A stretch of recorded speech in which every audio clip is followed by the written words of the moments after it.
Hello gentlemen, cadets and ladies. My name is Aryan. और आज मैं आप लोगों के लेके आ चुका हूँ 50 हिस्ट्री के क्वेश्चंस। ठीक है।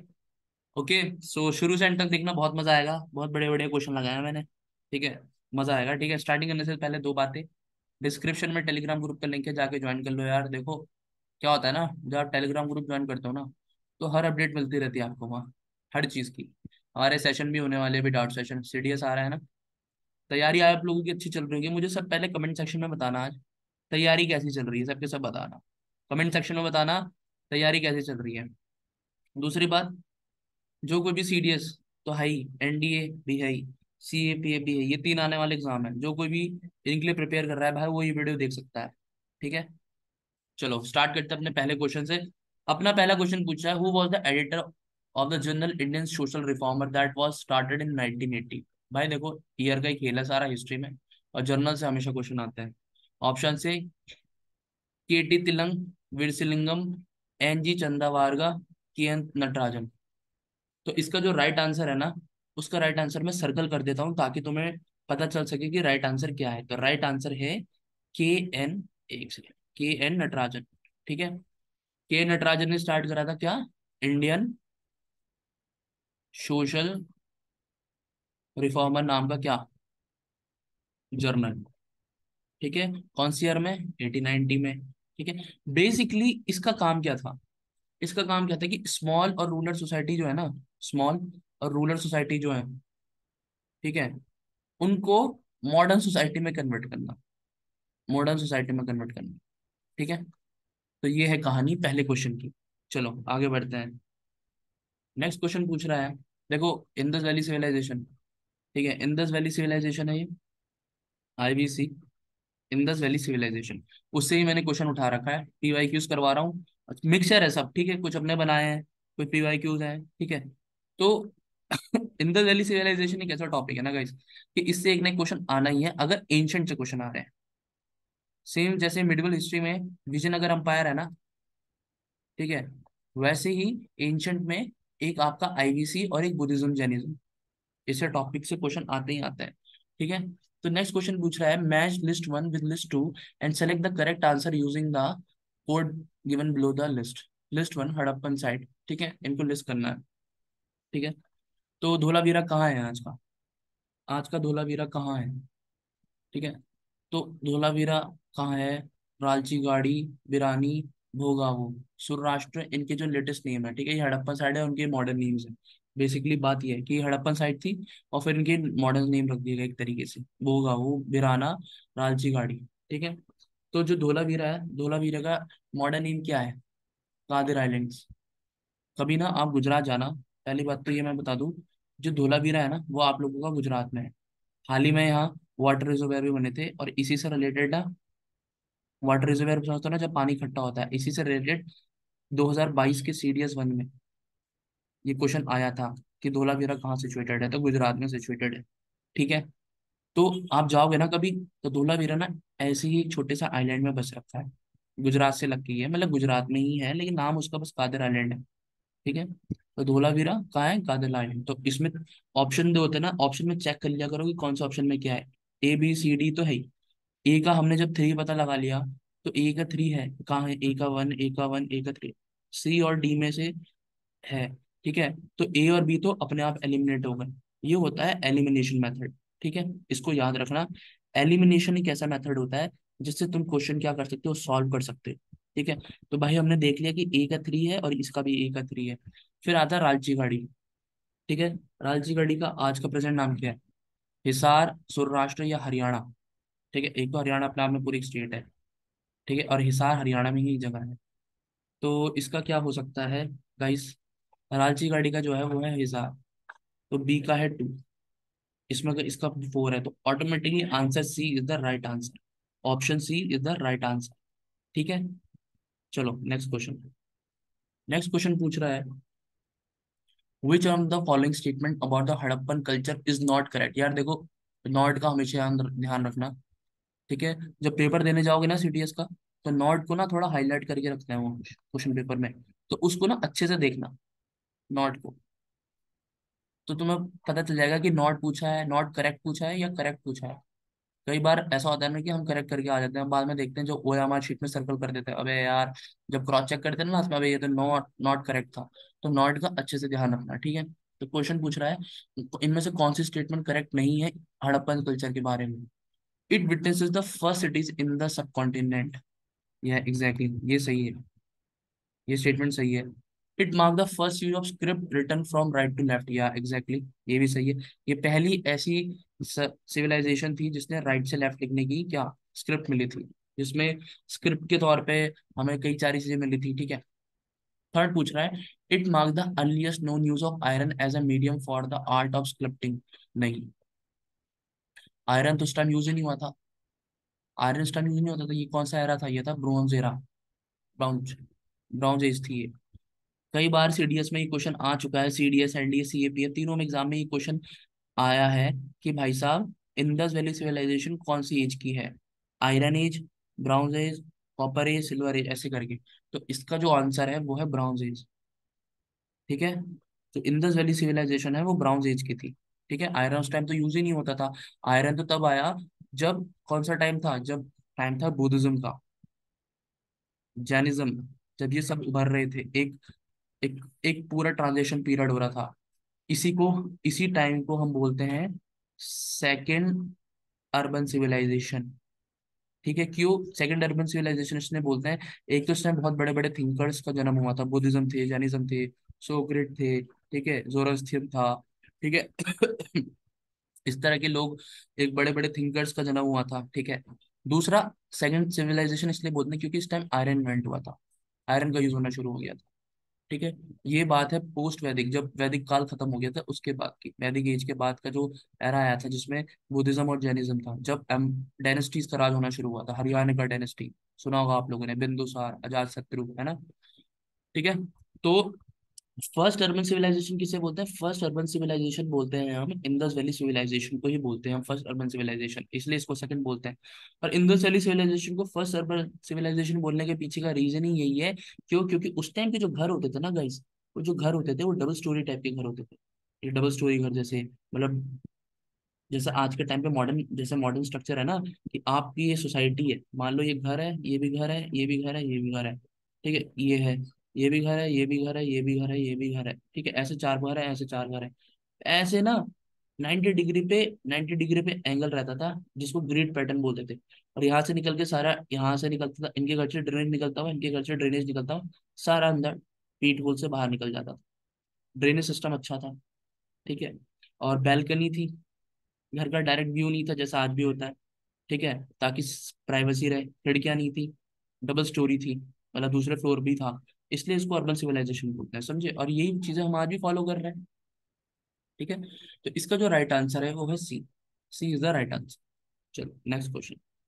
नेक्स्ट क्वेश्चन पूछ रहा है, which of the following was were founded by Raja Ram Mohan Roy, Atmiya Sabha, Brahmo Samaj, Prarthana Samaj या Arya Samaj. Very very important question. Modern history से क्वेश्चन आए और सोशल रिफॉर्म मूवमेंट से क्वेश्चन ना आए ऐसा हो ही नहीं सकता, बहुत ज्यादा चांसेस होते हैं इस टॉपिक से क्वेश्चन आते हैं। आत्मीय सभा, ब्रह्मो समाज, प्रार्थना समाज या आर्य समाज। Select the correct answer using the code given below. इसमें पूछा है कि राजा राममोहन द्वारा कौन से सभाएं फाउंड करी गई थी, तो इसका राइट आंसर है आत्मीय सभा और ब्रह्मो सभा, मतलब इसका आंसर है C, C is the right answer. आत्मीय सभा, जो आत्मा सभा है और जो ब्रह्मो सभा है, इन दोनों को फाउंड करा था राजा राम मोहन रॉय ने, ठीक है। आत्मीय सभा को फाउंड करा था 1814 में। बाद में 1828 के टाइम, 29 के टाइम पे जाके आत्मीय सभा को ही जाके नाम चेंज कर दिया जाता है, जिसका नाम हो जाता है ब्रह्मो समाज, ठीक है।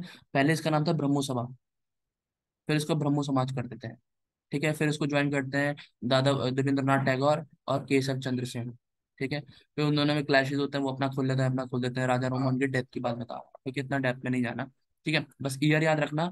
1814 आत्मीय सभा, 1828 ब्रह्मो समाज। फिर प्रार्थना समाज, जो आपका प्रार्थना समाज है, उसको जिसने फाउंड किया था वो थे आपके, नाम याद रखना, आत्मा राम पांडुरंग, आत्मा राम पांडुरंग, ठीक है। सन कौन सा था, ईयर कौन सा था, ईयर था 1867, 1867 वॉज द ईयर जिस जिस टाइम प्रार्थना समाज आया था। फिर आता है आपका आर्य समाज। आर्य समाज को कौन गया था? दयानंद सरस्वती जी ने। ठीक है, दयानंद सरस्वती जी ने। कौन से ईयर में? इनका जो ईयर था, फाउंडिंग ईयर था, वो 1875 था। बाद में फिर इनके डेथ के बाद भी जो इनका समाज था वो भी डिवाइड हो गया था दो उसमें। ठीक है। और आर्य समाज का में जो दयानंद सरस्वती जी है, इनका एक बहुत फेमस कोट है, back to back to Vedas. ये याद रखना, कई बार पूछा गया है कि बैक टू वेदास किसके द्वारा बोला गया था। इन्होंने कहा था कि भाई साहब, एक ही तरीका है बैक टू वेदास, अपने वेद जो है उन पर वापस जाओ, उनको पढ़ो, तब तुम्हें समझ आएगी। और इन्होंने ही, दयानंद सरस्वती जी ने शुद्धि मूवमेंट चलाया था। शुद्धि मूवमेंट चलाया था, मुस्लिम जो थे, ठीक है, जो हिंदू मुस्लिम्स में कन्वर्ट हो गए थे उनको वापसी। ठीक है। और गौ रक्षा करके इन्होंने इस चीज के लिए, शुद्धि मूवमेंट, ठीक है, उनकी वापसी के लिए। ठीक है। कई बार इससे क्वेश्चन ना क्रॉनिकल ऑर्डर में भी आ जाता है कि सब क्रॉनिकल ऑर्डर में लगाओ, सबसे पहले कौन सा समाज बना, फिर कौन सा बना। ठीक है। चलो नेक्स्ट क्वेश्चन। नेक्स्ट क्वेश्चन पूछ रहा है, battle of Buxar provided the key to the English to establish their rule in India. ठीक है, पहला बैटल ऑफ बक्सर की बात हो रही है। ठीक है, बैटल ऑफ बक्सर। सबसे पहले तो यही जान लो कि बैटल ऑफ बक्सर कौन सी ईयर में हुई थी।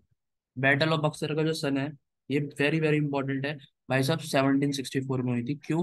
अभी इसलिए इंपॉर्टेंट है क्योंकि ऐसा माना जाता है हिस्टोरियंस द्वारा, जो बैटल ऑफ बक्सर है ना गाइस, वो टर्निंग पॉइंट था इंडियन हिस्ट्री में। वो टर्निंग पॉइंट था। टर्निंग पॉइंट इसलिए था क्योंकि उससे क्या डिसाइड हो गया था कि इंडिया पे रूल कौन करेगा। रूल कौन करेगा इंडिया में। क्योंकि उस टाइम का जो मुगल एम्पायर था, जिसका नाम था शाह आलम, शाह आलम टू, उसको ब्रिटिशर्स ने हरा दिया था, जिसमें इसकी हार हुई थी। ठीक है, इसकी हार हुई थी। तो इसके साथ ब्रिटिशर्स ने क्या करा था? ट्रीटी ऑफ इलाहाबाद करी थी। ट्रीटी ऑफ इलाहाबाद करी थी 1765 में, जिसमें शाह आलम को दीवानी राइट दे दिए गए थे। और एज अ एग्जाम्पलरी या कुछ भी कह लो, एक सब्सिडेटरी टाइप से 26 लाख रुपए दिए थे इसको कि भाई साहब तुम छोड़ो, हम चलाएंगे देश। और इससे क्या हो गया था? इससे रास्ता खुल गया था ब्रिटिशर्स को, कहाँ? बंगाल में अपने आप को स्टैब्लिश करने का। और बंगाल गढ़ माना जाता था उस टाइम, मतलब जैसे आज के टाइम पे दिल्ली, मुंबई ऐसी चीजें है ना, उस टाइम बंगाल था। क्योंकि बंगाल, जितना तुम बंगाल देखते हो ना इंडिया में, उतना बंगाल नहीं था। बंगाल बहुत बड़ा था गाइस। ठीक है। तुम सोचता कि बंगाल आज जो है इतनी स्टेट है, इतना नहीं था। बंगाल एक पूरा एरिया आता था बंगाल में। जो आज वेस्ट बंगाल है, पूरा बंगाल के अंदर आता था, मतलब इतना एरिया, इतना। ठीक है। तो इस तरीके से समझ लो। तो इसमें पूछा, battle of Buxar provided the key to the English to establish their rule in India. बिल्कुल सही स्टेटमेंट है, समझाया मैंने अभी यहाँ। दूसरा, the treaty of Allahabad concluded in 1765 able the British to establish their rule in in Bengal, which statement is correct. तो यहाँ दोनों स्टेटमेंट सही है। तो आपका बोथ स्टेटमेंट वन और स्टेटमेंट टू दोनों सही हो जाएगा। तो आपको option C is the right answer. ठीक है। चलो नेक्स्ट क्वेश्चन। नेक्स्ट क्वेश्चन पूछ रहा है, consider the following statement, the Jain believe that Mahavira had 23 presidents. बिल्कुल सही स्टेटमेंट है। Parshvanatha was the third third 23rd tirthankara. Yes, ये भी सही है। Rishabh was immediate successor of Mahavira. बताओ which statement is right. Options हैं तुम लोगों के पास। Which of the following statement is correct? तो ऑप्शंस में है ए। तो ऑप्शन में तुम लोगों के पास है, स्टेटमेंट कौन से करेक्ट है ये बतानी है। 1 एंड 2, 2, 3, 2 या 3 only. Rishabh was the immediate successor of Mahavira. नहीं। ऋषभ नाथ कैसे इमीडिएट सक्सेसर हो जाएंगे महावीरा के? ऋषभ नाथ थे वो तो फर्स्ट तीर्थंकर। ठीक है, तो थर्ड स्टेटमेंट गलत है। ठीक है, तो ऑप्शन वन और option two is the right. तो यहाँ कौन सा आंसर सही हो जाएगा? यहाँ तुम्हारा आंसर ऑप्शन ए सही हो जाएगा, 1 एंड 2। ठीक है। तीर्थंकर क्या होता है बेसिकली ना? तीर्थंकर, तीर्थंकर उनको बोला जाता है जो हेल्प करते हैं आपको अचीव करने में, क्या?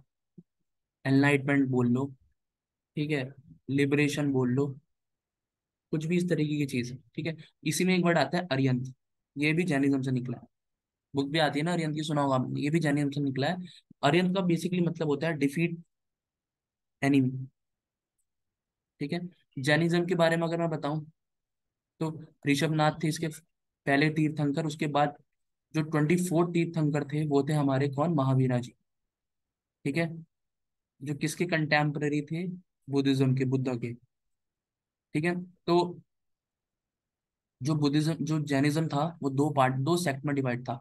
एक को हम बोलते हैं श्वेतांबर, एक को हम बोलते हैं दिगंबर्स। ठीक है, श्वेतांबर्स वो होते थे जो क्या पहनते थे, जो पहनते थे क्या, व्हाइट क्लोथ, जो व्हाइट क्लोथ बोल पहनते थे। व्हाइट क्लोथ देखे होंगे आपने, फेस भी व्हाइट कलर से ढक के। दिगंबर्स वो होते हैं जो न्यूड रहते हैं, जो न्यूडिटी पे बिलीव करते हैं। ठीक है, चंद्रगुप्त मौर्य जो थे, उन्होंने अपने जिंदगी के आखिरी सालों में एक्सेप्ट कर लिया था जैनिज्म को। और जो इनके पोते थे अशोका, उन्होंने बुद्धिज्म अपनाया था। चलो नेक्स्ट क्वेश्चन। नेक्स्ट क्वेश्चन पूछ रहा है, वेरी वेरी इंपॉर्टेंट क्वेश्चन, ये तो पता नहीं, मैं बता नहीं सकता कितनी बार ये क्वेश्चन आया है। तो मुझे पता है तुम लोगों को इसका आंसर भी पता होगा। The fourth Buddhist council was held, पूछ रहा है the fourth Buddhist council held was Kashmir under which leadership of ठीक है, the fourth Buddhist council was held in Kashmir under the leadership of Bindusara, Ashoka, Kunal या कनिष्क। बहुत इजी आंसर है, मुझे पता है, सबको पता होगा। कनिष्क। कुशाना अंपायर के किंग थे कनिष्क। ठीक है, जो इंडियन नहीं थी, बाहर से आए थे। ठीक है, तो बेसिकली अगर मैं तुम्हें चारों कॉन्सल्स के बारे में बताऊं, तो जो सबसे पहली कॉन्सिल हुई थी, सबसे पहली कॉन्सिल जो हुई थी, वो आप लोगों की किसने करी थी, वो करी थी आपकी अजात शत्रु ने। अजात शत्रु ने। फर्स्ट कॉन्सिल की बात कर रहा हूँ, जो कहाँ के थे, जो हरियाणा का डेंसिटी के थे, बिंदुसार के बेटे। और एक कहाँ हुई थी, ये आपकी हुई थी राजगिरा। राजगिरा, जो कहाँ है, बिहार में है। ठीक है, और इसमें क्या ऐड करा गया था, इसमें जो ऐड करे गए थे, वो आपके ऐड करे गए थे विनय पिटाका और सूत पिटाका। अब तुम मुझसे पूछ सकते हो सर ये विनय पिटाका और सूत पिटाका क्या है। बेसिकली विनय पिटाका और सूत पिटाका ना, पिटाका यूज होता है बुद्धिज्म में, जो पिटाका मतलब जैसे लकड़ी की वो बास्केट्स होती है ना, उनके लिए यूज करा जाता है। विनय पिटाका और सूत पिटाका में ना बेसिकली कोड ऑफ कंडक्ट थे। एक में कोड ऑफ कंडक्ट लिखा था कि आपको जो भिक्षु भिक्षुकनी की तरह रहना है बुद्धिज्म में, जो मॉन्क्स होते हैं उसके कोड ऑफ कंडक्ट लिख रखे थे। ठीक है, इस तरह की चीजें ऐड करी गई थी फर्स्ट काउंसिल में। जो दूसरी काउंसिल होती है, जो आपकी दूसरी काउंसिल होती है, वो होती है कल अशोका द्वारा। कल अशोका, जो कौन से डायनेस्टी के थे, जो थे शीशु शुंगर डायनेस्टी, शीशु शुंगर डायनेस्टी के सेकेंड काउंसिल। ठीक है, और ये कहाँ होती है, वैशाली में। वैशाली कहाँ है, वैशाली में बिहार में। ठीक है, इसमें त्रेवा दिन और महासंज्ञा ऐड करा गया था। ठीक है, तीसरी काउंसिल होती है आपकी, कहाँ होती है, तीसरी आप लोगों को देखो, मैं पहले ही बता दूं, तीसरी काउंसिल बताने से पहले मैं एक चीज और बता दूं। देखो भाई, ये जो चीज है ना, ये कोई तुम्हें नहीं बताएगा, क्यों, क्योंकि ये चीज है ना एग्जाम में आती है। हम कर 50 क्वेश्चन रहे हैं, लेकिन ये उससे भी ज्यादा इम्पोर्टेंट। तो ये बात ना तुम याद रखना कि भाई साहब, ये चीजें बहुत इंपॉर्टेंट है, समझ रहे हो। तुम्हें इससे एक चीज का आइडिया लग जाएगा, तुम्हें इससे एक चीज का आइडिया लग जाएगा कि चीजें कैसे चल रही हैं। इसलिए मैं तुम्हें बोलता हूँ 50 क्वेश्चन ही है, तो ये 100 क्वेश्चन। ठीक है, तो जो थर्ड काउंसिल हुई थी ना गाइस, वो हुई थी कहाँ, वो कराई गई थी अशोका के द्वारा, चंद्रगुप्त मौर्य के जो पोते थे। ये हुई थी पाटलिपुत्रा में। चौथी जो थी कनिष्क ने करवाई थी, कहाँ, श्रीनगर। श्रीनगर कहाँ, कश्मीर। महर्षि कश्यप के नाम पे कश्मीर का नाम पड़ा है। तो याद रखना है चारों काउंसिल का। चलो नेक्स्ट क्वेश्चन। नेक्स्ट क्वेश्चन पूछ रहा है, university of Nalanda was set up by which Gupta ruler. Kumar Gupta two, Kumar Gupta one, Chandragupta two या समुद्र गुप्ता। और इसका राइट आंसर है option number B, Kumar Gupta, Kumar Gupta one. Kumar Gupta one is the right answer. ठीक है, और गुप्ता डायनेस्टी के बारे में एक बहुत महान आदमी का नाम आता है, जिसको हम बोलते हैं समुद्र गुप्ता, जो किसके बेटे थे, जो बेटे थे चंद्रगुप्त वन के बेटे थे। ठीक है, समुद्र गुप्ता को ही नेपोलियन बोला जाता है इंडिया का, नेपोलियन ऑफ इंडिया। इनसे रिलेटेड क्वेश्चन आ चुका है सीडीएस 2021 के फर्स्ट में, नहीं 2022 के, 2021 के सेकंड वाले में, कि इलाहाबाद प्रशस्ति, इलाहाबाद प्रशस्ति या इलाहाबाद पिलर, किसने इंस्क्रिप्शन जो है वो किसने इंस्क्रिप्ट करा था, जिसको हम प्रज्ञा प्रशस्ति के नाम से भी जानते हैं। प्रज्ञा प्रशस्ति पता होगा आप लोगों को। वो करा था किसके टाइम पे, समुद्र गुप्त के टाइम पे। समुद्र गुप्त के टाइम पे इनके जो ऑथर थे, कोड पोएट कौन थे, हरि सिंह, हरि सेना। याद रखना है, यहाँ से 2 क्वेश्चन बनने देखो। चलो नेक्स्ट क्वेश्चन। नेक्स्ट क्वेश्चन पूछ रहा है sorry, consider the following statement. ठीक है, फर्स्ट ऑप्शन है BG Tilak founded the home rule league in April 1916 Maharashtra. NC Kelkar was not associated with the home rule movement, which of the statement given above is are correct? A one only, B two only, C both one and two, D neither one और neither two। बताओ। Interesting question है ना? जो पता है interesting question तो obviously ही इसका right answer है नाइदर वन और नाइदर टू। क्यों? क्योंकि जो बीजी तिलक थे, ठीक है, उन्होंने जो अपनी होम रूल लीग बनाई थी वो कब बनाई थी? एक इनकी होम रूल लीग थी 1916 में, और एक थी एनी बेसन की। एनी बेसन की होम रूल लीग 1916 में बनाई थी। दोनों ने अपनी होम रूल बनाई थी जब, क्योंकि जो तिलक जी थे वो तो एक्सट्रीमिस्ट लीडर थे, लेकिन बाद में जब स्प्लिट हो जाता है, सूरत स्प्लिट 1907 में, उसके बाद ही अपनी बनाते हैं ये। फिर इसी टाइम पे जाके लखनऊ पैक्ट होता है जिसमें एक्सट्रीमिस्ट और मॉडरेट एक हो जाते हैं। ठीक है, तो इसमें अप्रैल 16 में तो बनाई थी, लेकिन इन महाराष्ट्र, मन महाराष्ट्र में। ठीक है, ये दोनों स्टेटमेंट आपकी गलत है। तो आपकी जो स्टेटमेंट डी है, ऑप्शन जो डी है वो राइट आंसर। ठीक है, चलो नेक्स्ट क्वेश्चन। नेक्स्ट क्वेश्चन पूछ रहा है आपसे, consider the following statement about the Syed Ahmad Khan, founder of Ahmad Anglo Oriental College Aligarh. He was the staunch supporter of Indian National Congress. यार कहाँ से, कांग्रेस के सपोर्टर ही नहीं थे। Mohammad Anglo Oriental College was set up with the objective of promoting, नहीं, western education को support करते थे। ठीक है, और जो आज का आपका एंग्लो ओरिएंटल कॉलेज है, ठीक है, यही कौन सा कॉलेज है, इसको आज हम अलीगढ़ यूनिवर्सिटी के नाम से जानते हैं। कौन सी यूनिवर्सिटी के नाम से जानते हैं? इसको हम जानते हैं आज भी अलीगढ़ यूनिवर्सिटी के साथ। ठीक है, जो 1875 में फाउंड हुई थी। ठीक है गाइस, इसका जो है ना, ये नहीं है। मैं तब से यही सोच रहा था, इसका जो राइट आंसर है वो वन है, क्योंकि महाराष्ट्र में बनाई थी, एक्सक्लूड बॉम्बे। बॉम्बे नहीं था इसमें, मुझे अब याद आया, सॉरी। यार देखो, मैं तुम्हें सच बताऊं, मैं तुम लोगों के साथ ही क्वेश्चन करता हूँ, तो इस बेस में मुझे जज मत करना, ठीक है? प्रैक्टिस मेरी भी हो रही है कहीं ना कहीं। ठीक है, तो मैं कोई ऐसा प्लान करके नहीं बैठता कि ये करना है वो करना है, मैं just सीधा क्वेश्चन उठाता हूँ, करता हूँ, फिर करता हूँ सारी चीजें, समझे? तो इससे हमारा फायदा होता है, तुम लोगों का भी फायदा इसी से होगा, इसलिए ये चीज बहुत इंपॉर्टेंट हो जाती है। तो इसका जो ऑप्शन वन है, ऑप्शन डी नहीं है। ठीक है, नाइदर वन और नाइदर टू इसका है। ठीक है, एंग्लो ओरिएंटल कॉलेज को ही क्या बोलते हैं? इलाहाबाद यूनिवर्सिटी, इलाहाबाद अलीगढ़ मुस्लिम यूनिवर्सिटी। अलीगढ़ मुस्लिम यूनिवर्सिटी, जो कब फाउंड हुई थी, जो आपकी फाउंड हुई थी 1875 में। ठीक है, चलो नेक्स्ट क्वेश्चन। और एक चीज और बता दूं, जो आपके सैयद अहमद खान थे ना, सैयद अहमद खान, ये बेसिकली क्या थे ना, ये एक ब्रिज का काम करते थे। ये अंग्रेजों के साथ थे, मतलब अंग्रेजों की बात कन्वे करते थे लोकल मुस्लिम पब्लिक को, बेसिकली। ठीक है, और ये मुस्लिम्स को बोलते थे कि भाई पढ़ो लिखो आगे बढ़ो, बेसिकली इनका ये कॉन्सेप्ट था। वेस्टर्नाइजेशन, वेस्टर्न एजुकेशन लेके आए थे, तो इनका ये मोटिव, इसे बनाने का मोटिव ये था कि हम यहाँ वेस्टर्न एजुकेशन ऐड करेंगे। ठीक है, तो ये दोनों ऑप्शन गलत है, neither one neither two, D is the right answer. चलो नेक्स्ट क्वेश्चन। नेक्स्ट क्वेश्चन पूछ रहा है, which of the following statement is about ancient India, Indian mahajanapada is correct. ठीक है भाई, बहुत बढ़िया बढ़िया क्वेश्चन है, मतलब मैं सच बता रहा हूँ, इतने बढ़िया क्वेश्चन, मजा ही आ जाए। All Mahajanpadas were oligarchies where power was exercised by a group of people. All Mahajanpadas were located in eastern India. No army was maintained by the Mahajanpadas. Buddhist and Jain tax list 16 Mahajanpadas. ठीक है, तो विच statement is correct? भाई देखो, ऑलिगार्चिस मतलब क्या होता है? Merchants, merchants के लिए यूज करा जाता है, व्यापारियों के लिए। तो ऐसा तो था नहीं। ठीक है, कई महाजनपदास में मोनार्की थी, मतलब किंग क्वीन वाला सिस्टम, और कई रिपब्लिक थी।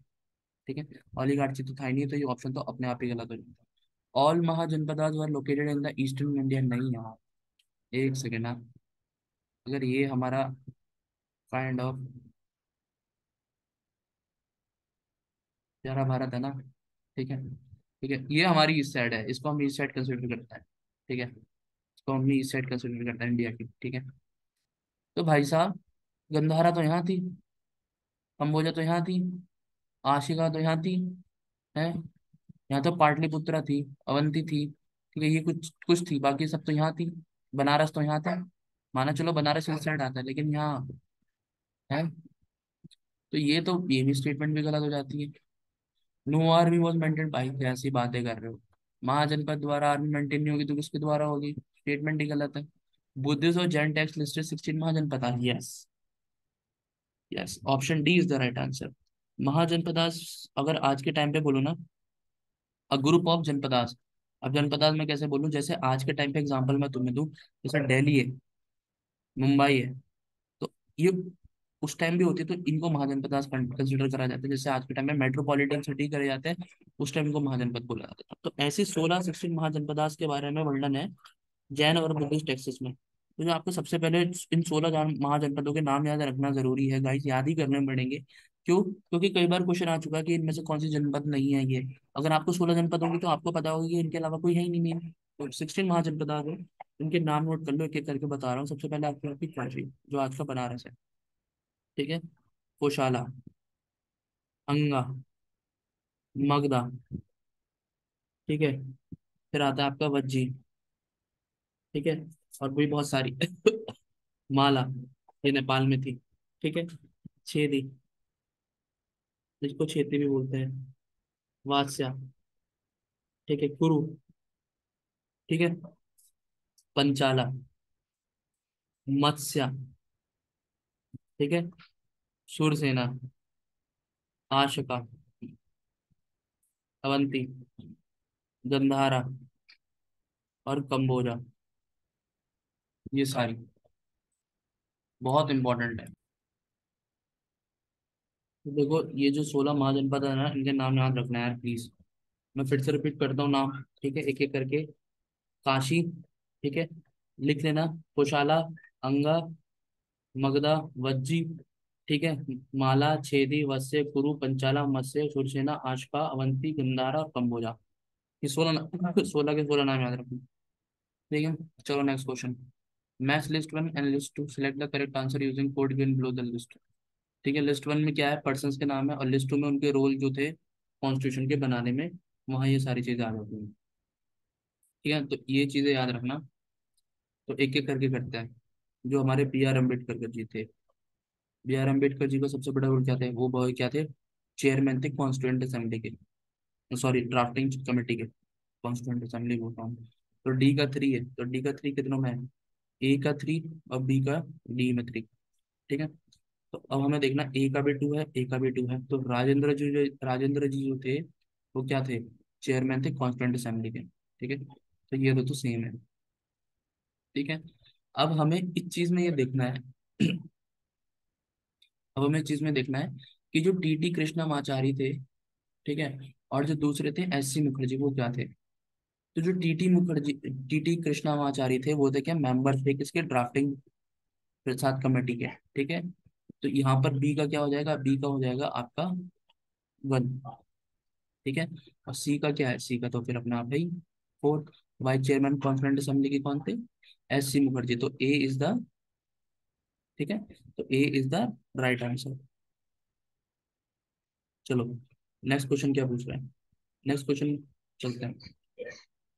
नेक्स्ट क्वेश्चन पूछ रहा है, match list one with list two and select the correct answer using the code below the list text and, ठीक है। तो नेक्स्ट क्वेश्चन ये पूछ रहा है आपसे कि भाई साहब, match list one with list two select the correct answer using the code given below the list, ठीक है।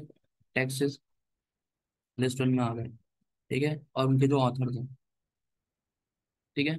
तो यहाँ पर ये पूछा है कि किताब उल हिंद किसने लिखी है, रिहाला किसने लगी है, हुमायूं नामा और बाशन। बहुत सिंपल क्वेश्चन, कोई बता देगा जिसने एनसीईआरटी पढ़ी थी, उसमें उन्होंने के बारे में बहुत अच्छे से दे रखा है। तो किताब उल हिंद लिखी है भाई साहब हमारे अलबरूनी जी ने, ठीक है, अलबरूनी जी ने, ठीक है। और इब्न बतूता ने लिखी है रिहाला, ठीक है। कहाँ के थे ये थे आपके मोरक्को के, मोरक्को के थे, मोरक्को, आज भी कंट्री है, फुटबॉल टीम है मोरक्को की, ठीक है। फिर जब ए का 2 हो गया, बी का 1 हो गया, तो सी का 4 अपने आप ही हो जाएगा, ठीक है, क्योंकि यहाँ का भी सी का 4 है, बट यहाँ का डी का 3 है, तो ये भी सेम हो गया। अब इन दोनों में से एक हो सकता है, तो हमें डी चेक करना है, डी का 2 है या 3 है, ठीक है। तो 2 यहाँ है, तो डी का क्या होगा, 3 होगा, ठीक है।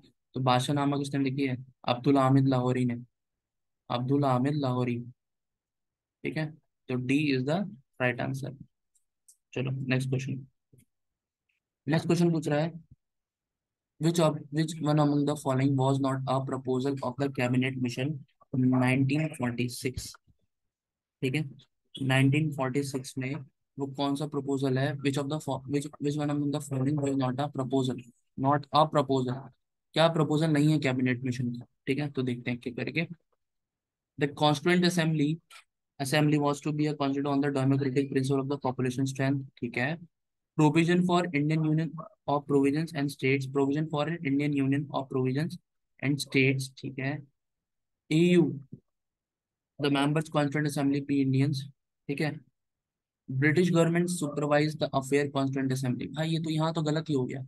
जब कॉन्स्टिट्यूंट असेंबली बनाई जा रही थी इंडियंस के लिए उनकी पॉपुलेशन के बेस पे, तो ब्रिटिश सुपरवाइज कैसे करेंगे कॉन्स्टिट्यूंट असेंबली की अफेयर, तो वो तो फिर कैबिनेट मिशन लाने का कोई फायदा नहीं था। कैबिनेट मिशन इसलिए तो था ना क्योंकि पाकिस्तान की डिमांड उठने लग गई थी 1940 में, 1 मार्च के दिन।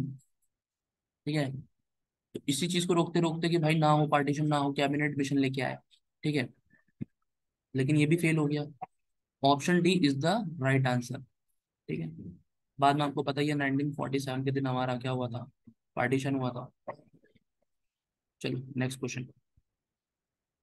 नेक्स्ट क्वेश्चन पूछ रहा है, which of the following set of newspaper reflect the concerns of educated Indian Muslim during the खिलाफत मूवमेंट। अच्छा, खिलाफत मूवमेंट कब हुई थी? 1920 से 1922 वाला टाइम खिलाफत मूवमेंट का था। कब क्यों हुई थी? जो टर्की का जो खलीफा था, उसको ब्रिटिशर्स ने हटा दिया था, डिथ्रोन कर दिया था। उसका उसका असर कहाँ हुआ था? इंडिया में भी हुआ था। ठीक है, उसका असर इंडिया में भी हुआ।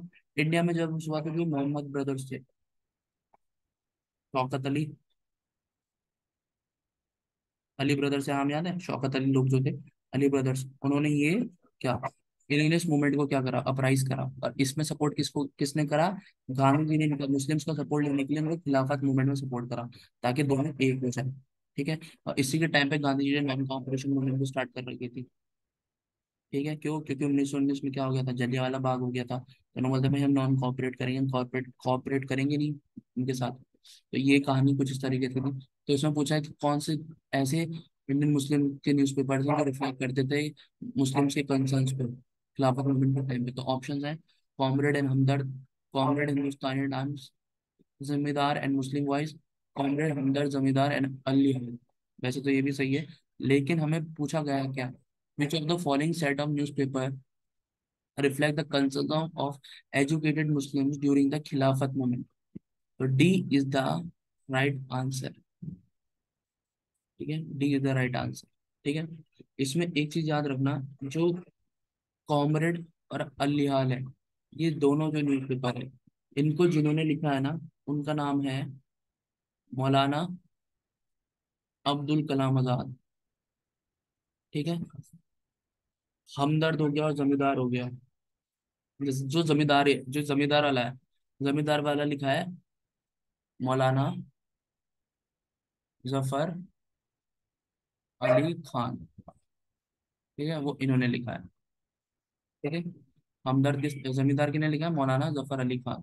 ठीक है, अली हाल और इन्होंने लिखा है, और हमदर्द जो बचता है, ठीक है, हमदर्द लिखा है आपका मौलाना मोहम्मद अली ने। ठीक है, याद रखो। चलो नेक्स्ट क्वेश्चन। नेक्स्ट क्वेश्चन पूछ रहा है, which of the following statement about the social reformer Raja Ram Mohan Roy is false? Is false. ठीक है, Raja Ram Mohan Roy belonged to the gentry class whose power had been diminished because of the imposition of the permanent settlement. He studied both Vedic monism and Christian unitarism. Yes, ये तो सही है। False पूछा है ना। He translate the Upanishad into Bengali. Yes, ये भी बिल्कुल सही है। He first organization आत्मीय सभा, ये भी सही है। बल्कि इन्होंने कॉन्सेप्ट निकाला था किसका? मोनोथिज्म का, कि one God only, an abstract form of God, abstract form of God. ठीक है, तो जो ऑप्शन ए है ना, ये गलत है। वो जेनेटर क्लास के नहीं थे जो डिमिनिश कर जाएगी उनकी पावर परमानेंट सेटलमेंट की वजह से। तो option B, option A is the right answer. ठीक है, option A is the right answer. ठीक है। चलो नेक्स्ट क्वेश्चन। और तुम्हें एक इंटरेस्टिंग बात बताऊं, जो राजा राम मोहन राय थे ना, उनकी डेथ कैसे हुई थी? राजा राम मोहन रॉय की डेथ हुई थी कि जिसकी वजह से, जर्मनी में थे, यूरोप में थे, जर्मनी थे, यूरोप यूरोप में थे, जर्मनी थे शायद। तो वहाँ बहुत ठंड पड़ती है, और जब ठंड पड़ती है तो क्या होता है ना, वहाँ वहाँ लोग जो होते हैं वो ऑफनली लोग ड्रिंक करते हैं, रम पीते हैं। और राजा राम मोहन राय हमारे बिल्कुल संत आदमी, तो डॉक्टर ने इनको बोला कि भाई साहब आपको जरूरत है पीने की, मतलब आपकी बॉडी को, मतलब मैं नहीं पीऊंगा, नहीं पीऊंगा, तो ठंड की ऐसा बताते हैं। इसकी वजह से उनकी बहुत, मतलब यंग एज ही थी, ज्यादा एज थोड़ी थी उनकी, उनकी डेथ हो गई थी। चलो next question. Which umpire did निको कॉन्टी, अब्दुल रजाक, अफान से निकेतन और फरनाओ न्यूज आए थे कौन से अंपायर के टाइम पे? ठीक है, the empire of Kannauj, Vijayanagar empire, Hoysala empire, Rashtrakuta empire. The right answer is Vijay, Vijayanagar empire. ठीक है, विजयनगर अंपायर भाई एक ऐसी अंपायर थी जो क्या थी, कंटेम्पररी थी अकबर की। कृष्णदेवराय कंटेम्पररी थे अकबर के। ठीक है, और साउथ इंडिया में, जो हमारा साउथ इंडिया वाला एरिया है, जो हमारा साउथ इंडिया वाला एरिया है, यहाँ से तुंगभद्रा कृष्णा वाला एरिया जो है, आंध्र वाला, इतने में ना पूरा आपका विजयनगर अंपायर था। इसी के साथ लगे यहाँ बेमानी, आदिल शाह, ये सब थे। ठीक है, तो कृष्णा और तुंगभद्रा रिवर के किनारे बसा था। ठीक है, कृष्णा रिवर और तुंगभद्रा रिवर के किनारे बसा हुआ था। ठीक है, और इसमें जिसने इनको सपोर्ट करा था, जिन्होंने इसको फाउंड करा था, वो थे हरियाणा और बुक्का। ईयर कौन सा था? 1333। फिरोज शाह तुगलक ने इन दोनों को, ये इसकी आर्मी में थे, इन दोनों को कन्वर्ट कर दिया था फोर्सफुली, किसमें? मुस्लिम मुस्लिम धर्म में। बाद में ये रिकन्वर्ट हुए अपने धर्म में, और फिर उन्होंने विजयनगर अंपायर की स्थापना करी। चार डायनेस्टी थी, तुलवा, सुलवा, संगम, अराविडो। ठीक है, और इन चारों डायनेस्टी के जो सबसे भयंकर किंग थे, वो थे आपके सुलवा डायनेस्टी के। कौन थे? वो थे आपके कृष्णा देव राय। राय वर्ड जो है वो यूज होता है किसके लिए? राजा के लिए। और इस टाइम पे एक बहुत फेमस सिस्टम था जिसका नाम था अमरनायक का सिस्टम। कई बार एक क्वेश्चन पूछा जा चुका है सीडीएस में कि अमरनायक का सिस्टम कहाँ से, किसका है? तो भाई विजयनगर अंपायर का, जिसमें ये होता था कि जो नायका होते थे वो होते थे मिलिट्री कमांडर। उनको जो राया, वो गिफ्ट एक्सपेंसिव तोहफे के टाइम पे, मतलब इस तरीके जो बड़ी, एक तो और पार्टी वार्टी होती थी कुछ तरीके, तो वो नायकों को क्या भेंट देते थे। और नायकास का काम बेसिकली ये होता था कि वो ना मिलिट्री कमांडर होते थे, उनको घोड़े और इस तरीके की चीजें उनको वो दी जाती थी, जिसमें उनको मेंटेन करके रखना पड़ता था। एक तरीके से ये था विजयनगर अंपायर में एक नायक सिस्टम। ठीक है, तो विजयनगर अंपायर के टाइम पे निकोलो दे कॉन्टी, अब्दुल रजाक, अफान से निकितन एंड फरनांड मुजाहिद। ठीक है, याद रखना। इसमें फिर विजयनगर का कोलैप्स कैसे होता है? 1565 में एक बैटल होती है जिसका नाम था बैटल ऑफ टेलीकोटा। पता होगा आप लोगों को। ठीक है, बैटल ऑफ टेलीकोटा का हम बैटल, बैटल ऑफ राक्षसगाड़ी, राक्षसगाड़ी भी बोलते हैं, इस नाम से भी याद रखना। इसमें इसका कोलैप्स हो जाता है। ठीक है, क्योंकि प्रजापति जो थे उड़ीसा के, और बहमानी, आदिल शाह, सब विजयनगर वगैरह सब मिलकर अटैक कर देते हैं। और कृष्णदेवराय के बाद, डेथ के बाद सब कोलैप्स होने लग गए थे, कोई अच्छे लीडर आए ही नहीं। समझे? Next question. Match the list and list two select the correct answer using the code given below. List one authors के नाम है, लिस्ट टू में वर्क है उनके। ठीक है, ठीक है, सोमदेव कालिदासा भाषा भी है लाना। ठीक है, सबसे पहले जो मेन फेमस है वो है कालिदासा बी। ठीक है, तो बी को हम दे देते हैं। बी वाला ऑप्शन देखते हैं पहले। बी में वन है, बी में फोर है, बी में फोर है, बी में वन है, मतलब फोर और वन में से एक है। ठीक है, ये याद रखना। ठीक है, तो मालविका मित्रा या सुचपन्ना वासुदा, तो इसका जो है वन है, तो बी का जो है वन है। ठीक है, फोर थे, ये दोनों तो फट गए, ये तो गेम से आउट हो गए दोनों, ये तो दोनों के दोनों गेम से आउट हो गए। ठीक है, तो ऑप्शन ए बचता है और ऑप्शन बचता है डी। ठीक है, अब हम देखते हैं, तो हम देखते हैं सोमदेव को। ठीक है, सोमदेव का ए में टू है, ए में थ्री है, तो इसका जो है सोमदेव का वो है आपका कथा चरित्र सागर। ठीक है, तो यहाँ पर आपका क्या हो जाता है? ए का टू हो गया, बी का वन हो गया, ए का टू हो गया, बी का वन हो गया, तो A is the right answer. A is the right answer. ठीक है, चलो नेक्स्ट क्वेश्चन। नेक्स्ट क्वेश्चन पूछ रहा है, Patanjali was a Patanjali was a philosopher of a Yogacharya school. ठीक है। नेक्स्ट पूछ रहा है कि author of a book on Ayurveda, philosopher of the Madhyamika school, और the author of a commentary on Panini Sanskrit grammar. ठीक है। पतंजलि वॉज क्या क्या थे? फिलोसोफर थे योगाचार्य स्कूल के? नहीं। ऑथर थे बुक आयुर्वेदा के? नहीं। ऋग्वेदा का उपवेदा है आयुर्वेदा, उसका ऑथर नहीं था आयुर्वेदा। आयुर्वेदा के तो बाण भट्ट थे। ठीक है। ठीक है, सुश्रुत थे। फिलोसोफर और मध्यमिका स्कूल नहीं, ये भी नहीं थे। ऑथर थे, कमेंट्री करी थी उन्होंने पिन्नी संस्कृत ग्रामर पे, जो संस्कृत ग्रामर थी, पिन्नी नहीं, पन्नी की जो संस्कृत ग्रामर थी उस पर मैंने कमेंट्री करी थी। ठीक है, योग सूत्रा लिखा था, योग सूत्र, पतंजलि जी ने। ठीक है। और वर्धन डायनेस्टी के टाइम पे थे ये, हर्षवर्धन के टाइम पे, if I am not wrong. चलो नेक्स्ट क्वेश्चन पूछ रहा है, which of the following was a temple build by Chola king? Very very interesting important question. Brihadeshwara temple Thanjavur, Meenakshi temple Madurai, Srirangam temple Tiruchirappalli, Durga temple Aihole. Right answer है option A, Brihadeshwara temple Thanjavur. ठीक है। और इसको किसने बनवाया था? इसको बनवाया था राजराजा ने, 10th सेंचुरी में। ठीक है। चोला किंग थे ये। और इसकी एक बहुत फेमस चीज है, ऑल है चोला एम्पायर की, वो क्या है? नटराजन, नटराज, जो भगवान शिव का जो तांडव तांडव रूप में जो, तांडव मुद्रा में जो नृत्य वाली ऐसी कला नहीं है जिसमें टांग ऐसे उनकी और एक ऐसे करके, ठीक है, जिसमें ऐसे हाथ ऐसे कर रहे हैं। ठीक है, वो भी इस टाइम पे ही चोला किंग द्वारा बनवाई गई थी। और ऐसा चोला के बारे में, चोला किंग के बारे में और एम्पायर के बारे में एक चीज है कि इनकी नेवी जो थी बहुत बड़ी थी। इनसे ही इंस्पायर थे शिवाजी, जो औरंगजेब के टाइम पे थे। इतनी बड़ी थी कि इनका जो साम्राज्य था ना, अगर ये हमारा प्यारा भारत है, ठीक है, जो हमारा प्यारा भारत है, तो इसमें क्या हुआ, यहाँ तक जो इतना भी आपका इंडिया वाला इंसान है, यहाँ आपका अंडमान है, ये जो जितना भी इंडोनेशिया सुमात्रा वाला एरिया है ना, जावा आइलैंड सब, यहाँ तक था हमारे रास्ते। समझे? चलो नेक्स्ट क्वेश्चन। नेक्स्ट क्वेश्चन पूछ रहा है, which one among the following statement regarding बाल Gangadhar Tilak is not correct? He propounded the theory of Arctic home of the Aryans. He founded the anti-cow killing society. ठीक है। He set up the home rule league at Pune. Pune में नहीं करी थी महाराज।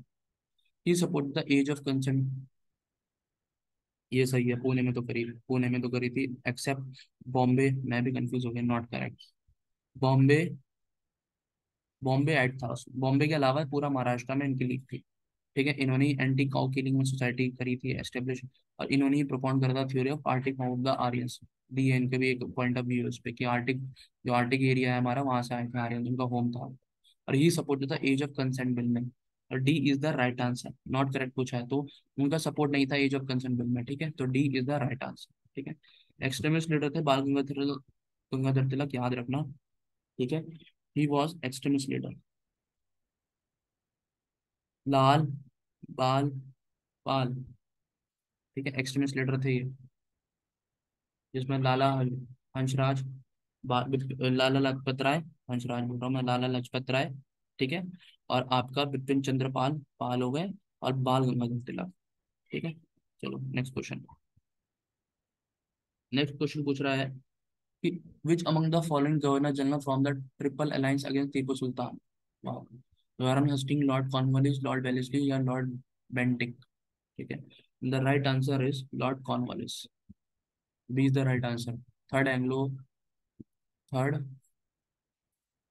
Anglo Anglo Britishers के था Mysore war, Mysore war हुई थी कब? 1791 से 1792 तक, जिसमें टीपू सुल्तान हार गया था। और ट्रिपल अलायंस था टीपू सुल्तान के खिलाफ, किसका? निजाम, हैदराबाद का जो निजाम था।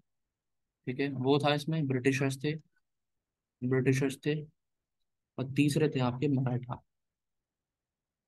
इसमें बोला था कि जीतेंगे तो तुम्हें ये वाला एरिया दे देंगे, कृष्णा तुंगभद्रा वाला एरिया तुम्हें दे देंगे, ये दे देंगे। बस इसलिए लड़ते रहते थे, तो इन तीनों ने मिलकर इस पर अटैक करा। इसमें ये हार जाता है, ये जीत जाते हैं। किसके अंडर था ये? लॉर्ड कॉर्नवालिस, उस टाइम गवर्नर जनरल थे इंडिया के। चलो नेक्स्ट क्वेश्चन। नेक्स्ट क्वेश्चन पूछ रहा है which among the which among the following was not a demand of प्रार्थना समाज। वुमेन एजुकेशन, भाई ये तो डिमांड थी उनकी, नॉट पूछा। विडो रीमैरिज है, ये भी डिमांड थी, क्योंकि ये बेसिक चीजें थी ना उस टाइम, ये नीड्स थी उस टाइम लोगों की। ठीक है। Raising the age of marriage for boys and girls, ये भी डिमांड थी। ठीक है। अब और इसी को देख के तो वो लेके आए थे हम, एज कंसर्ट 18 21 वाला जो बिल था। ठीक है। Abolition of untouchability, D is the right answer, ये इनकी डिमांड नहीं थी। Next question. नेक्स्ट क्वेश्चन पूछ रहा है, which among the following states was first annexed by Lord Dalhousie under the doctrine of lapse। ठीक है। Very very important question. पता नहीं यार कितनी बार ये क्वेश्चन पेपर में आ चुका है। ऑप्शन है नागपुर, बी झांसी, सी संबलपुर, या डी सतारा। सतारा का answer, D is the right answer, Satara. Doctor ने लेप्सी बेसिकली ये थी ना, इसमें बस इतना था, लॉर्ड डॉलेसी ने लेके आया था कि जिनके बच्चे, जिनका मेल सन, मतलब हेरिडिटरी, मतलब पैदा नहीं हुआ, इसको अडॉप्ट करे हुए लड़के को ना फ्रीडम नहीं मिलेगी बस। और उस टाइम संयोग से ऐसी कई सारी छोटी छोटी रियासतें थी। तो सबसे पहले जो आई थी इसमें अंदर आई थी वो आपकी सतारा, वो आई थी आपकी 1848 में। याद रखना, बहुत क्रॉनिकल ऑर्डर में लगाने को आ जाता है। 1848 में आपकी सतारा ऐड हुई थी। उसके बाद आई थी आपकी संबलपुर 49 में, 1849 में। फिर आई थी आपकी झांसी, झांसी जो है वो आपकी आई थी 53 में। ठीक है। आपकी आई थी नागपुर 1854 में। ठीक है। और जो लॉर्ड डॉलसी का टाइम था, याद रखना, 1848 से 1856 का टाइम था लॉर्ड डॉलसी का। ठीक है। बागपत भी थी, यूपी में बागपत जगह है, वो आई थी 1850 के टाइम पे। तो ये क्रॉनिकल ऑर्डर याद रखना का, ये बहुत इंपॉर्टेंट है। ठीक है। चलो नेक्स्ट क्वेश्चन। नेक्स्ट क्वेश्चन पूछ रहा है, which of the following was the reasons for the success of European trading companies in South India during 17th century. 17th century के टाइम पे क्या था रीजन यूरोपियन ट्रेडिंग कंपनीज का South India में success होने का? Presence of Mughals in the south was not as much as in north, ये तो सही है, बिल्कुल सही है। विजयनगर हैड बीन ओवरथ्रोन, उनको, हाँ 16th century, late 16th century तक उनको सफाया कर दिया था। ठीक है। और south had many small states, ये भी बात सही है।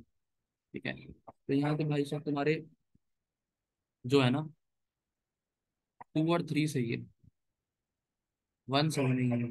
1 सही है, लेकिन कैसे? क्योंकि जो आपके मुगल्स थे उनका साउथ इंडिया में नॉर्थ थोड़ा बहुत तो था। क्यों? क्योंकि जो आपका गुजरात वाला एरिया, साउथ इंडिया प्रॉपर नहीं बोलूंगा, देमताबाद वगैरह हो गया। ठीक है। तो इसमें ना थोड़ा कॉन्ट्रडिक्टरी आंसर है, बट मैं इसके लिए जाना चाहूंगा, अगर मैं जाना चाहूँ। ठीक है। इसमें ए भी हो सकता है, सी भी हो सकता है। ठीक है। क्योंकि स्पेसिफिकली मुगल्स की बात कर रहे हैं, किसी पर्टिकुलर एरा की बात नहीं कर रहा। तो मुगल्स एरा में कई ऐसी चीजें थी जो कवर कर रखी थी, मतलब साउथ इंडिया का जो हिस्सा है ना हमारा, तो ऐसी कई जगह थी कि वो यहाँ तक भी था। ठीक है। या ये वाला हिस्सा ऐसा है, तो हम कह नहीं सकते। तो इससे स्टेटमेंट थोड़ी इन जनरल दे दी गई है। तो मैं इसमें जाना चाहूंगा तब भी सी के साथ। ठीक है। ए भी हो सकता है, लेकिन सी ज्यादा कंफर्टेबल कंड्यूसिव आंसर रहेगा। ठीक है। चलो नेक्स्ट क्वेश्चन। भाई साहब यह है ना इंटरेस्टिंग क्वेश्चन, और बढ़िया। ठीक है। नेक्स्ट क्वेश्चन पूछ रहा है, which among the following was the most immediate factor for spread of swadeshi and boycott और foreign good during the first decade of the last century. Curzon design to cut, देखो question पूछ रहा है, which among the following was the most immediate factor for spread of swadeshi. जो स्वदेशी movement चलाई गई थी, एक्सट्रीमिस्ट द्वारा बॉयकॉट करा गया था फॉरेन गुड्स का। ठीक है। फर्स्ट डिकेड लास्ट सेंचुरी के। ठीक है। उसके पीछे रीजन क्या था? उसके पीछे रीजन था कर्जन पार्टीशन ऑफ बंगाल। 1905 में तुम लोगों को पता होगा 16 अक्टूबर का दिन, 16 अक्टूबर था ना? हाँ। 16 अक्टूबर के दिन तुम्हारा पार्टीशन हो जाता है। डेट यार अगर गलत हो तो बता देना कमेंट सेक्शन में, बट 16 अक्टूबर ही है, मैं श्योर हूँ। मई में जाके इसकी प्रोसेस शुरू होती है और 16 अक्टूबर के दिन ये चीजें हो चुकी होती है। 1905 में जो उस टाइम का जो वाइसरॉय था कर्जन, वो कर देता है पार्टीशन। बेसिकली वो डिवाइड एंड रूल खेल रहा था। उसको पता था कि हिंदू मुस्लिम एक हो गए तो भाई साहब ये बैंड बजा देंगे, हमें भेज देंगे बाहर यहाँ से, हमारी हमें रहने नहीं देंगे यार। तो उन्होंने क्या किया कि उसने पार्टीशन कर दिया बंगाल का। और जब बंगाल का पार्टीशन हुआ ना, तो वो घातक साबित हुआ। उसी की आड़ में, उसी के विरोध में ये स्वदेशी मूवमेंट लेके आए थे। ठीक है। तो ये जो बंगाल वाला एरिया है ना, ठीक है, इसको डिवाइड कर दिया। रीजन क्या दिया था पता है? Male administration. कि मेल एडमिनिस्ट्रेशन है भाई, पॉपुलेशन बहुत ज्यादा है, 70 लाख लोगों पे। ठीक है। 70 लाख लोगों पे हमारी बस की नहीं है कि हम इतने से ब्रिटिशर्स राज कर पाए तो इसको डिवाइड कर देते हैं, लेकिन बाद में 1911 में अनिलमेंट हो गया था इसका। फिर इस टाइम दिल्ली कर दी गई थी हमारी कैपिटल शिप, पता होगा आप लोगों को, जब किंग जॉर्ज 16 इंडिया आया था। चलो नेक्स्ट क्वेश्चन भाई। One of the also important question, ये मैं क्वेश्चन इसलिए डालें क्योंकि इस तरह के क्वेश्चन आते हैं, ठीक है। What is the correct sequence of the following events? Rowlatt act, Gandhi Irwin pact, Morley Minto reform या एल्बर्ट बिल?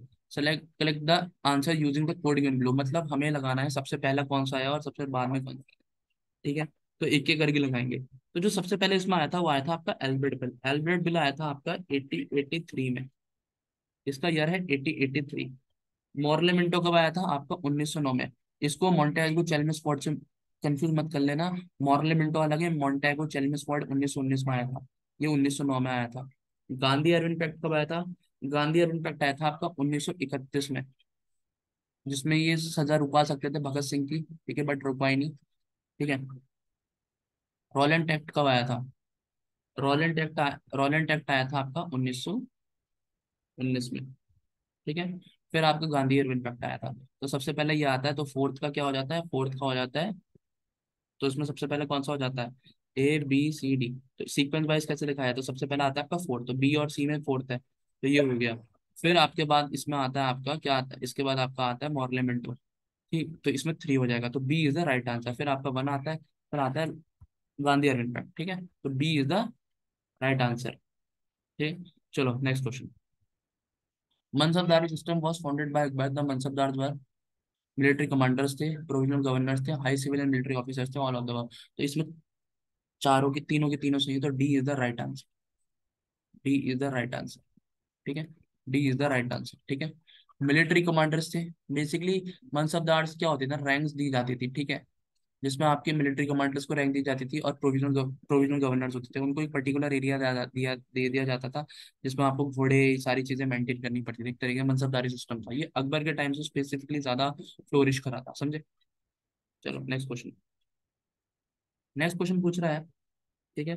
नेक्स्ट क्वेश्चन पूछ रहा है कि which of the following was refer to as a Devanampiya पियादासी? भाई ये एनसीईआरटी का question है, NCERT से आया है ये, मतलब एनसीईआरटी में है ये इसके बारे में। तो चंद्रगुप्त मौर्य, बिंदुसार, अशोक या नन ऑफ देम अब? तो इसका राइट आंसर है अशोका, ठीक है। राइट आंसर है अशोका। मास की, और जो गुजारा पिलर्स है ना एमपी में, उनसे हमें ये पता चला है कि ये जो देवाना पिया और पिया देसी जैसे टाइटल है, ये अशोका के लिए यूज करे गए हैं, ठीक है। ठीक है, चलो नेक्स्ट क्वेश्चन। अरे वाह, बहुत बढ़िया, नेक्स्ट क्वेश्चन और बढ़िया है। Battle of Bedara was found between the English and the French, the English and the Dutch, the English and the Portuguese, the French and the Nawab army. ये बैटल बहुत इंपॉर्टेंट है, क्योंकि इस बैटल ने डिसाइड कर दिया था कि कौन सी यूरोप से कौन सी कंपनी इंडिया में डोमिनेट करेगी, ठीक है, इसलिए ये बहुत इंपॉर्टेंट हो जाता है बैटल, ठीक है। तो इंग्लिश और फ्रेंच के बीच में हुई थी, इंग्लिश और डच की, इंग्लिश और पोर्चुगीज, ठीक है, ये नवाब के साथ। तो इसका राइट आंसर है option B. Option B is the right answer, English and French के बीच में हुई थी, ठीक है। बेसिकली इस बैटल के बारे में थोड़ा जान लो। 1759 के टाइम पे ये बैटल हुई थी, और इस बैटल में ये हुआ था कि डच हार गए थे। वैसे तो देखो डच ट्रेड के पर्पज से आए थे, ठीक है, तो उनको बोलते हैं कि भाई तुम इंडोनेशिया जाओ, ठीक है, तुम इंडोनेशिया जाओ, इंडोनेशिया तुम्हारा। भाई इंग्लैंड के है तो यूरोपियन ही ना, तो उन्होंने ट्रीटी कॉम्प्रोमाइज करा कि तुम इंडोनेशिया संभालो, तुम ट्रेड ही करो बस, तुम्हें उससे बहुत प्रॉफिट हो रहा है। तो डच के बारे में एक बात जान लो, इसमें एक आदमी का नाम आता है जिसका नाम है कॉर्निस, कॉर्निस दे हटमैन। ये पहला सिटीजन था जो आया था कंपनी को, ठीक है, डच कंपनी को लेके, ठीक है। और अपनी फर्स्ट फैक्ट्री डच ने कहाँ बनाई थी? मुस्लिमपट्टनम में बनाई थी, इससे बहुत बार क्वेश्चन आता है, ठीक है, 1905 में। मुझे कमेंट सेक्शन में बताना कि इंग्लिश ने अपनी फर्स्ट फैक्ट्री कहाँ बनाई थी, कई बार आ चुका है, क्रॉनिकल ऑर्डर में लगाओ। इंग्लिश का, फ्रेंच का, पोर्चुगीज का, इन तीनों का बताना मुझे कमेंट सेक्शन में। जो सही आंसर देगा मैं उसको हार्ट दे दूंगा, ठीक है। चलो नेक्स्ट क्वेश्चन, और भी बढ़िया क्वेश्चन आ गया। Black hole was famous as residence of nawab Sirajuddaula, important residence of royal family, entrance name of port William, tiny prison cell, ठीक है। And the right answer residence of nawab Sirajuddaula. Basically इसी बैटल को हम बोलते हैं battle of Plassey. Battle of Plassey हुई black whole tragedy की वजह से थी। बेसिकली क्या होता है ना, ब्लैक होल में क्या होता है, जो सिराजुद्दौला था, ठीक है। अलवर्दी खान इसका सक्सेसर बना बाद में। ठीक है। फिर उसका मीर कासिम, बहुत चीजें हैं, बक्सर की बैटल में। वो सब छोड़ो, तो सिराजुद्दौला जो था वो नवाब था। तो उसने क्या करा, टेंशन बढ़ गई थी ब्रिटिशर्स के साथ। तो सिराजुद्दौला फोर्ट विलियम में जाता है। ठीक है। कई सारे आदमी को 123 बोलते हैं, 123 जनों को एक छोटे से घुटन भरे कमरे में बंद कर देता है। सफोकेशन की वजह से डेथ हो जाती है इनमें, इन लोगों की। तो इसी ट्रेजेडी को बुलाया था ब्लैक होल ट्रेजेडी। ठीक है। फिर वो कासिम बाजार कब जाने जाता है, लेकिन फिर इसी की वजह से क्या होता है ना, फोर्ट विलियम पर अटैक हो जाता है।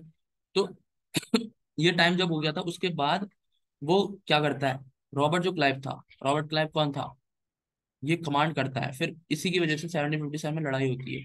ठीक है। फिर कोलकाता कैप्चर करने की वजह, कैप्चर करना होता है, जिस लड़ाई का मोटिव ये होता है, जिसमें कौन विजय भवा होता है, ब्रिटिशर्स। ठीक है। ब्रिटिशर्स विजय भवा होते हैं। ठीक है। और उसमें कौन आ जाता है फिर, रॉबर्ट क्लाइव जीत जाता है। भाई ये क्लर्क की पोजीशन से आया था, पता है तुम्हें, क्लर्क ज्वाइन करा था इसने ब्रिटिश ईस्ट इंडिया कंपनी को। इसमें एक और बैटल आ जाती है जिसको हम बोलते हैं बैटल ऑफ बक्सर। भाई बहुत इंपॉर्टेंट बैटल है।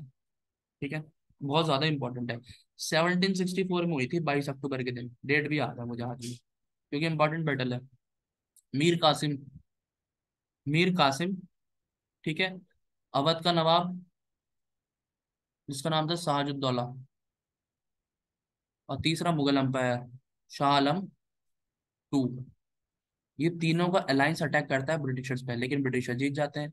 फिर इसी में होती है ट्रीटी ऑफ इलाहाबाद 1765, जिसमें ये होता है कि भाई साहब, आपको सिर्फ हम पैसे दे दिया करेंगे, आपको पेंशन दे दिया करेंगे, और दीवानी राइट्स मिल जाते हैं बस किसको, शाह आलम को। किसके, आरा और इलाहाबाद के। बेसिकली टर्निंग पॉइंट था इंडियन हिस्ट्री में कि अब इंडिया पे कौन राज करेगा। वो तो ट्रेड की बात थी, बैटल ऑफ बिडारा, कि ट्रेड कौन करेगा, वो तो राज तो बाद में आया, जब उन्होंने देखा कि अंडर की कंडीशन ही सही नहीं है। समझ में आया, तो ये बात याद रखना। चलो नेक्स्ट क्वेश्चन। नेक्स्ट क्वेश्चन पूछ रहा है, the act broke the trade monopoly of the East India Company and open the Indian trade to all British merchants. कौन सा एक्ट है भाई, से बताओ। पिट्स इंडिया एक्ट 1784 रेगुलेटिंग, नहीं ये दो तो थे ही नहीं, चार्टर में ऐसे है। 15 भी नहीं था, 1813 इज द राइट आंसर। ठीक है। ट्रेड मोनोपोली खत्म कर दी गई थी, एक्सेप्ट किस पे, चाय पे। ट्रेड मोनोपोली खत्म कर दी गई थी किस पे, चाय पे, टी पे, वो भी चाइना के साथ। सिर्फ इस पे ही करेंगे, इस पे मोनोपोली थी ब्रिटिश ईस्ट इंडिया कंपनी की। बाकी सारे मर्चेंट्स को बुलावा दे दिया गया था, क्यों, क्योंकि भाग इंग्लैंड के लोगों को लगने लग गया था, जो मर्चेंट्स व्यापारी थे, उनको पता चल गया था कि भाई साहब ब्रिटिशर छाप रहे हैं पैसा, करोड़पति आदमी बन गए वो। ठीक है। हमें भी मौका था, तो उन्होंने क्वीन से बोला कि भाई ऐसे रेजोल्यूशन आओ, ऐसे एक्ट लाओ। तो फिर इस एक्ट के तहत ये ऐड करा गया था, और इस एक्ट में ये चीज तो थी। ठीक है।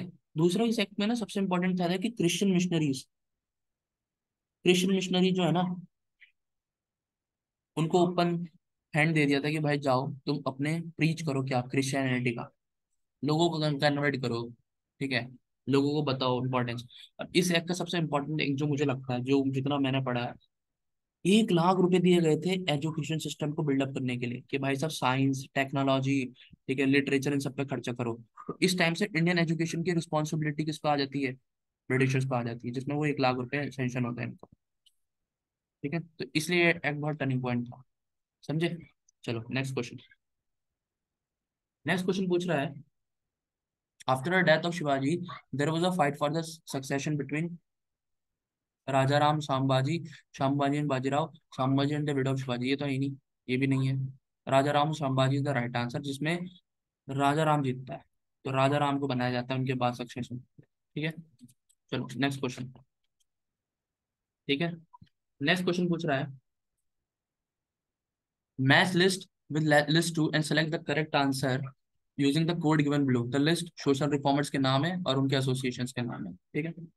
सत्य शोधक समाज, भाई सत्य शोधक समाज बनाया था आपका ज्योतिबा फुले ने। ठीक है, सबको पता होगा। ये बी का वन हो गया, तो बी का वन है ना, तो देखो बी में क्या है, एक एक ऑप्शन उठाया करो फिर करा करो कि किसका क्या है, तुम्हें पता होना चाहिए। बी का वन है तो ये दो में है, तो ये तो अपने आप ही एलिमिनेट हो गए। एलिमिनेशन मेथड से करोगे ना कभी दिक्कत नहीं आगी। ये दो बचे। ठीक है, बी का वन हो गया। अब चलो ठीक है, अब हम देखते हैं सी का, सी का भी टू है। ठीक है। सी का क्या है, टू है, यहाँ भी टू है, तो ये भी सेम है। तो बचा ए और डी। अब ए और डी, ईवी रामस्वामी ने एक को देख लेते हैं, मुझे तो इनका पता ही नहीं है, मैंने तो पढ़ा ही नहीं इनको, बट मैंने इनको पढ़ा है, ऐसा होता है कई बार। ठीक है, तो हमें पता चल गया क्या, बी का क्या है, बी का 1 है, बी का ये हो गया, ठीक है, सी का 2 हो गया। सेल्फ रिस्पेक्ट मूवमेंट मुझे पता है कि भाई वो ईवी रामस्वामी नेकर ने करी थी, तो यहाँ से ये सही हो गया, समझे। सी का क्या, उसका क्या हो गया, 3 हो गया, ठीक है, सी का 3 हो गया, तो option B is the right answer. ठीक है, ईयान दास ने क्या करा था, ईयान दास की जो थी वो थी 4, तो ए का क्या होगा, 4 होगा। ठीक है, ए का 4 होगा, बी का 1 हो गया, सी का 2 हो गया, डी का 3 हो गया, तो C is the right answer, not B. मैं भी कंफ्यूज हो गया था। सी देखो, कभी ना यही चीजें होती हैं, अभी तो मैं तुम्हें पढ़ा रहा हूँ, लेकिन जब पेपर लिखते हो ना तो थोड़ा डाउट, थोड़ा ना क्रॉस चेक कर लिया करो, तभी मैं एकदम पॉज लिया था। तो C is the right answer, ठीक है। चलो next question. Todarmal is associated with the revenue system known as Kankut, Galla Bakshi, जब्ती और जब्त, नशाक, बताओ। और इसका राइट आंसर है जब्ती और जब्त। टोडरमल क्या था ना, बेसिकली फाइनेंस मिनिस्टर था अकबर के टाइम पे, तो जरा रेवेन्यू सिस्टम बोलते थे उसको, जब्ती या जब्त बोलते थे, याद रखना। ये नसाक बोला जाता था कैलीग्राफी को, जो लिखने की कला होती थी ना ऐसे उर्दू में, ऐसे, ऐसे, ये, इसको, इसको नसाक यूज करा गया है इसके लिए। ठीक है, चलो नेक्स्ट क्वेश्चन। नेक्स्ट क्वेश्चन पूछ रहा है, द वैदिक गॉड वाज अ द वैदिक God was a breaker of the fourth, also a war God. ठीक है, इसको बोला जाता है, ये किसके लिए, ये इंद्र के लिए यूज होता है, इंद्र भगवान, वैदिक गॉड में, पुरंदर, पुरंदर पढ़े, ठीक है, इंद्र के लिए। चलो नेक्स्ट क्वेश्चन। नेक्स्ट क्वेश्चन पूछ रहा है, direct the following items, consider two statements, statement 1 and statement 2. You are the exam and carefully select the answer to these items using the code given below. Statement 1, annexation, ठीक है, याद रखना। Statement में बोल रही है, annexation of Awadh by Lord Dalhousie in 1856 adversely affected the financial condition of the spy. ठीक है, ये स्टेटमेंट बिल्कुल सही है। ठीक है, स्पाई, स्पाई जो है मिलिट्री, उनके जो सोल्जर्स उनके लिए यूज है, had to pay higher taxes on the land where their family members stay in Awadh. दोनों स्टेटमेंट सही है। ठीक है, दोनों स्टेटमेंट सही है, जिसने पढ़ा होगा उसको पता होगा कि अवध को डलहौसी ने एनेक्स करा था 1856 में, बफर स्टेट बना दिया था बेसिकली। ठीक है, तो अभी देखना है कि क्या ये इसका सही एक्सप्लेनेशन है या ये दोनों अपने आप इंडिविजुअल है, इस तरीके से। तो ए है, both the statements are individually true. ठीक है, statement 2 is the correct explanation of statement 1। Both the statements are individually true and statement 2 is not the correct explanation of statement 1. Statement 1 is the true and the statement 2 is false. Statement 1 is the false but statement 2 is true. ठीक है, तो देखो, दोनों ही एक दूसरे तो इसका जो आंसर है ना वो इंडिविजुअली दोनों ट्रू है, और स्टेटमेंट 2 जो है वो करेक्ट एक्सप्लेनेशन है स्टेटमेंट 1 का। ठीक है, क्योंकि कनेक्टेड है दोनों एक दूसरे से। Option A is the right answer. ठीक है, option A, option A is the right answer. ठीक है, चलो नेक्स्ट क्वेश्चन।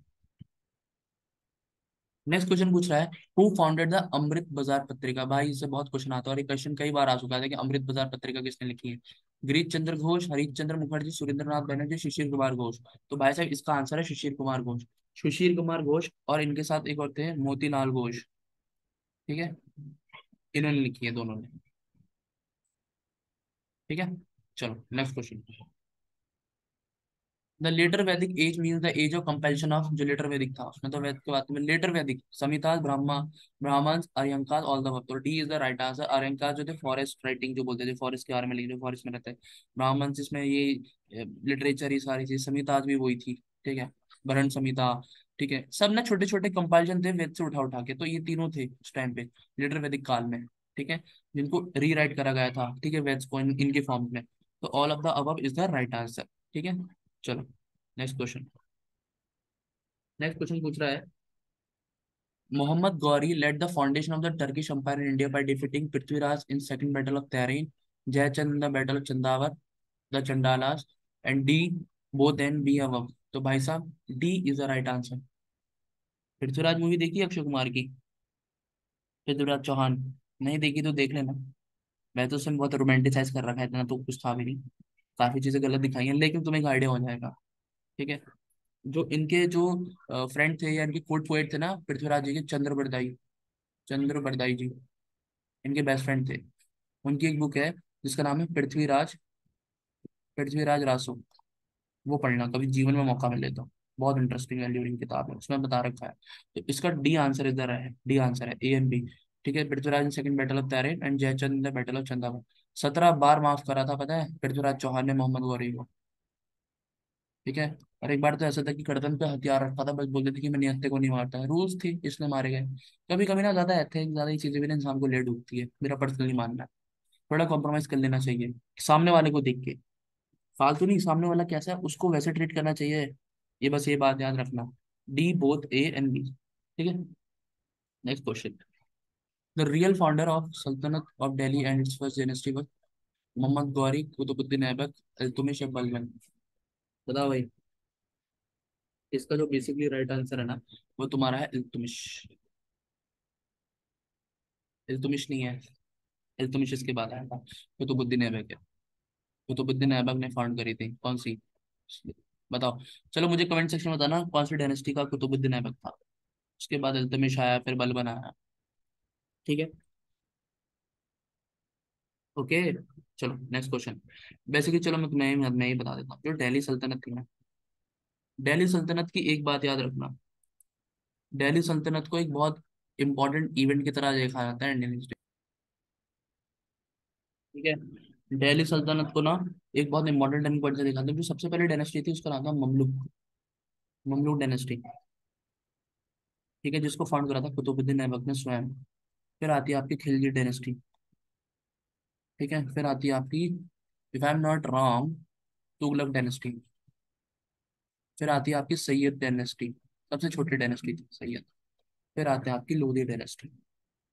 फिर आपको पता ही होगा इब्राहिम लोधी और फिर बाबर के बीच में लड़ाई होती है, पानीपत की बैटल 1500। बताना, चलो चलो मुझे बताना, बैटल ऑफ पानीपत जो सेकंड वाली है वो कौन सी ईयर में हुई थी। ठीक है। चलो। ठीक है। तो ये था इसका हिसाब। चलो नेक्स्ट क्वेश्चन। नेक्स्ट क्वेश्चन पूछ रहा था concept of 8 fold path forms of the theme Dharmachakra Parivart Sutta, महापरिनिर्वाण सुता, दीपवामसा या दीप वंदना। कौन सा वो 8 fold path form the theme of किसका है, धर्मचक्र परिवर्तन, बुद्धिज्म से रिलेटेड है। ठीक है। इसका राइट आंसर है धर्मचक्र परिवर्तन सूत्र। ठीक है। चलो next question. What was Ijara. भाई ये बहुत बढ़िया क्वेश्चन है, मतलब मैं बता नहीं सकता कितनी बार ये क्वेश्चन आया होगा। What was Ijara. The system revenue farming, the tax to be paid on entry into a market town, the tax to be paid when reshipping goods from a port, the system of sharecropping. बताओ। Basically जो इजरा है ना, वो word किसके लिए है? वो revenue farming system के लिए है। ठीक है, तो यहाँ option one is the right answer, A is the right answer. ठीक है, A is the right answer. चलो next question. C N Mudaliar was associated with विजावा movement, justice movement, Nair Nadar. बताओ। इसका आंसर है जस्टिस मूवमेंट, जिसको हम जस्टिस पार्टी बोलते हैं, मद्रास वाले एरिया में हुई थी। मॉडर्न इंडिया का क्वेश्चन है। ठीक है, B is the right answer. चलो नेक्स्ट क्वेश्चन। नेक्स्ट क्वेश्चन पूछ रहा है व्हाट वाज तहजीब ul अकलक Akhlaq Akhlaq Tahzeeb ul Akhlaq principles of Deoband Islam Islamic school association of progressive ये journal. D is the right answer, D is the right answer. ये किसका था जर्नल, ये था आपका सैयद अहमद खान, जिन्होंने अलीगढ़ मुस्लिम यूनिवर्सिटी फाउंड करी थी। कब, 17 बोल रहा हूँ 1875। ठीक है। चलो नेक्स्ट क्वेश्चन।